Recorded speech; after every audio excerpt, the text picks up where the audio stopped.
This morning, we discuss how to protect our children during the Carnival season, and I want to welcome representing the Children's Authority, Ahelia Ramdas, psychologist of the Assessment Unit, and Crystal Chevalier, who's the Team Lead of Investigation and Intervention Unit, Central Division. Yes? Good morning, ladies, and welcome to the show. Good morning. I should say welcome back. I'm sure, Ahelia, you've been here before. Crystal, Yes. you've been here before? This is your This is my first time All right, on nice. this Well, show. welcome. Thank and you welcome very back. much. Thank you so much. All right, so we're discussing how to keep children safe for Carnival. I'm sure that generally we have a list of rules that we should follow when it comes to, all right, this is how we prepare to go out if we're going out. Let's start there. Let's start with what are the things that you should have as a checklist before you even leave the house if you know you're going out to an event with children. Okay, so I really like that point. When we take our children out, the first point of speaking to them shouldn't be right before we exit the door of our home, right? We need to prepare our children beforehand. So I like to recommend that we do a bit of role play with children where we create a scenario where they become lost. Right? I find this to be very beneficial. We ask them, if you become lost, what would you do? What would be some of the first actions you take? Who should you call? Who should you look for? Right. And you provide them with those answers so that they feel comfortable that they're just reenacting something if it actually occurs in real life. Okay. Right? I also recommend that you pay attention to what your children wear before you leave the home. A lot of children, they begin dressing themselves at the age of 3, and sometimes we may just glimpse at them and say, okay, you look presentable and let's go.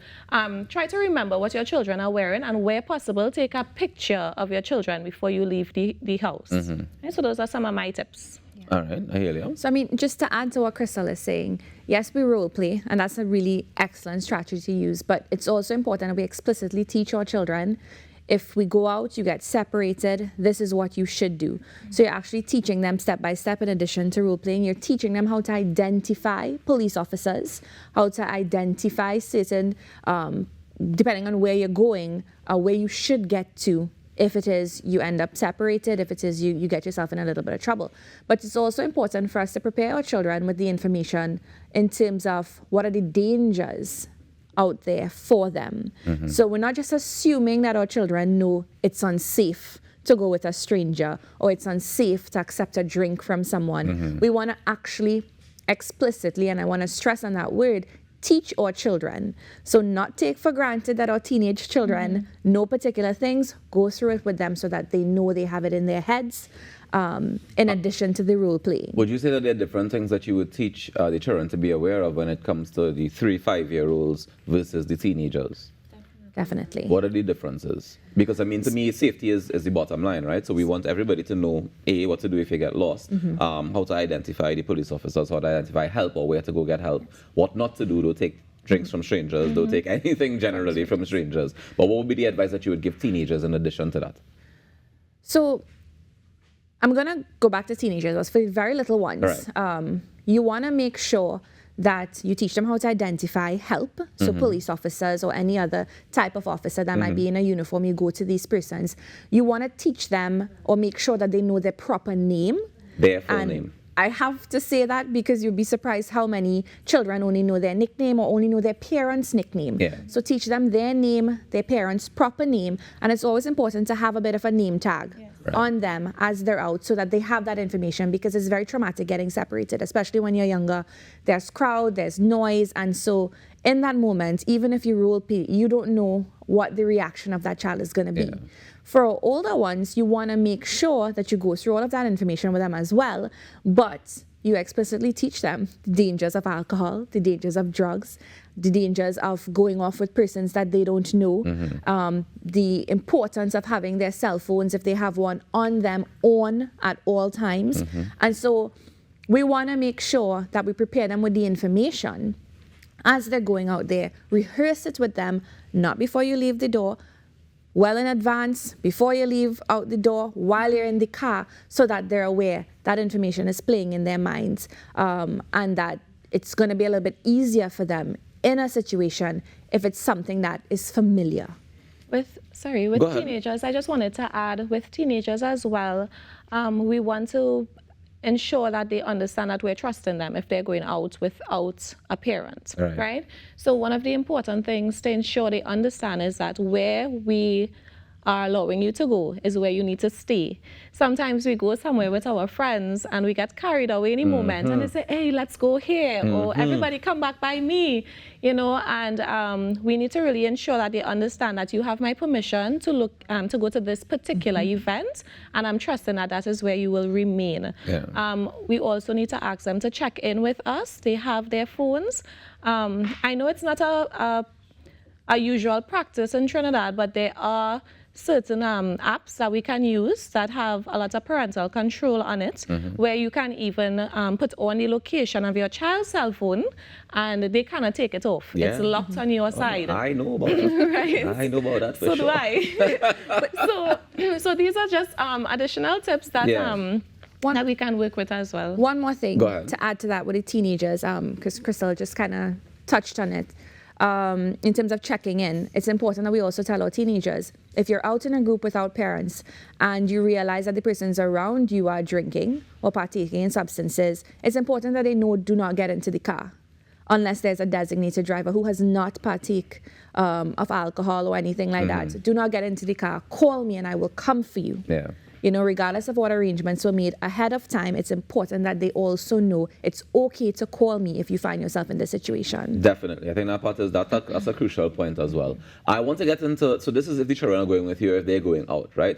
In some cases, we have parents, I mean, we're just talking about QRC FET, and the parents might want to be able to go to that, and they might want to leave the children home. What are the precautions that they should keep in mind when it comes to keeping children at home, or who they stay with, etc., etc.? Well, one of the things we've noticed over the years is that, aside from Carnival, neglect happens to be one of the biggest concerns for children in Trinidad and Tobago at this time. It's one of the leading forms of child maltreatment. Around Carnival time, I don't want to say that it increases. You can say it, but it get worse. You can say it, it's all right, we know. But we have noticed certain alarming trends around this time where leaving kids at home unattended or leaving younger kids in the care of older kids. Right.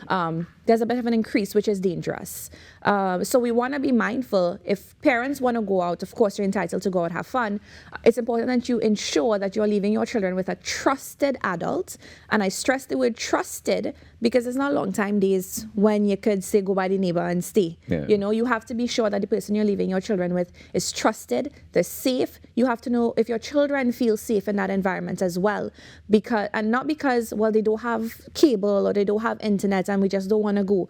But you would know if your kids feel unsafe in a space or with a particular person. So you want to make sure the person is safe, know their track record with children, know their track record with your children before you allow them to go. And even in allowing them to go, you go through the same steps with your children. Make sure they understand what danger is. If they feel uncomfortable, if there's danger, they contact you or you allocate someone that they can contact in that case, so that, you know, even if you're out and they feel unsafe in a moment, they know how to get help still in that moment. We don't want to leave children at home with older siblings, and I'm sure Crystal could continue on that point. I really just wanted to touch on something she said as well. When the parents leave the home, often we say, okay, if anything happens, call me. But if we're in the middle of the fete that was just being advertised and we cannot hear, they need to know who to contact, right? So it's very beneficial if you leave a list of contacts for that child and you put it somewhere that's easily accessible for them. When you're leaving the home, you also need to ensure that any substances that you have that are hazardous are securely put away so that children cannot access it, right? The adult who is watching the children may say, okay, they're watching television, I'll take a nap, or it may be children who are staying with the 17-year-old sibling. It's not something that we are advising, but it's something that happens, and we're trying to be practical. So please ensure that everything is secure. Let the children understand that you are to remain in the home under the supervision of this person and you're not to leave. So basic things like that go a long way, because sometimes we assume children will understand. We say that is common sense, but these are things we need to explicitly say to our children. Yes. Sometimes our common sense is not so common, and you have to teach it so it becomes common sense. I wanted to get into, all right, so we have the children at home, we know to take care of them, we know to prepare them for if you are leaving or if they are leaving, right? But let's say now we're out. We go on to Katie's Carnival.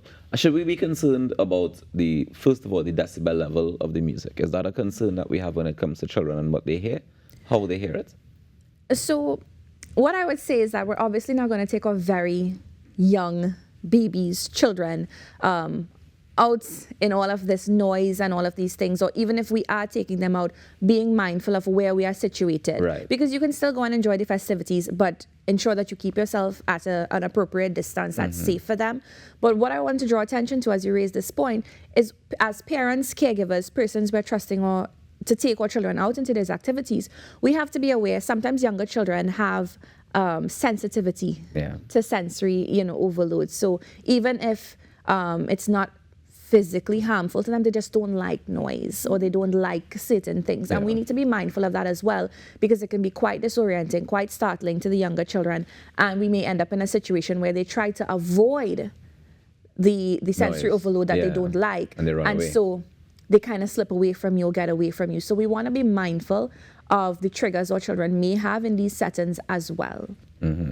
If they're uncomfortable, my recommendation is that you leave, because sometimes a child might say, I'm ready to go home. And the parent will say, just now, we just reached here, let me get you something to drink, eat some KFC. But the child is just ready to leave. All right, so we out and we mindful of all the things that might be sensory overload. We be mindful of what the children actually want, what they might be going through. For me, one of the biggest challenges I always encounter if I'm out with my daughter is when it's time to use the washroom. As a man with a daughter, which bathroom am I using? Which bathroom we using? Because she wants to go to the bathroom, but I'm not comfortable just sending her into the public bathroom, wherever it might be. So, how do we approach that situation? So you may not need to go in. If your daughter is of an age that she's able to use the facilities on her own, I recommend that you stay with her when she attends to the bathroom, but you don't need to enter the bathroom with her. But in no way do we advise that you tell the child, well, that's the bathroom, I'm going to stand here and look as you walk in that direction, right? So we're recommending that you go with the child, even if they're not able to enter the facilities with the child, right? Do not send the child on their own, because it's a crowded area. Even if you are allowing the child to go short distances without you based on the age and so forth, you ensure that they know where's the meeting point if you are to become separated at any point in time, right? So they know, okay, if we're separated, we're meeting by that particular stall. Also for younger children, something we don't usually do is actually let them know that they should listen out for their name over a speaker if anything happens, because sometimes the parents would go to the security would make an announcement, but the child is very panicked and the child is screaming mommy or daddy, but they're not actually listening for their name. So we should also advise them to listen for their name over a speaker. Would you also advise them to go to the where the speaker is or where the DJ is or the announcements are being made from as well? So you identify the spots of safety, you identify the spots where they can get help. So I would... So to me, it usually depends on the age, because for some children, you tell them, stay exactly where's the last point that you saw your parents. Right. So the parents would know to go back to that spot. Right. It's easier for a younger child to walk looking for a parent and become lost than for the parent to go back to the spot where the child was last seen. If the child is old and you're able to identify a spot and say, get to that spot safely, if we're separated, then they are able to do that. All right, ladies, our time is almost up, but I know you want to make another point before we go ahead. Yes, just to kind of go back to the going to the restroom point, and I think that's important. You go with them, but you also teach your children, young, old, to be aware of their surroundings. So when they go into the restroom, be mindful of who's in there. If they see something strange or someone strange who's not supposed to be in there, they come straight back out to you. So it's important to actually teach them that, because you may walk in, feel uncomfortable, see someone, and they may think, well, I really need to go and I'll still go ahead. But they have to be able to identify danger, respond to their feelings of discomfort, and come back out to you for safety. And it's important that they feel comfortable to come back out to you and express that feeling as well. Ladies, thank you so much for joining us this morning and sharing this very, very important information. For those of you just joining us and you may have missed some of the information, lucky for you, it's going to repeat again at 2 p.m. this afternoon, or you can check it out on YouTube as soon as we put it up after the show. Let me say thank you again to Ahelia Ramdas, psychologist at the Assessment Unit, and Crystal Chevalier, team lead of Investigation and Intervention Unit in Central, both representing Children's Authority. Thank you, ladies, so very much for this very, very important discussion this morning. Thank you for having us always. Not a problem. We take a quick break, and when we come back, it's your birthday celebration. Stay tuned.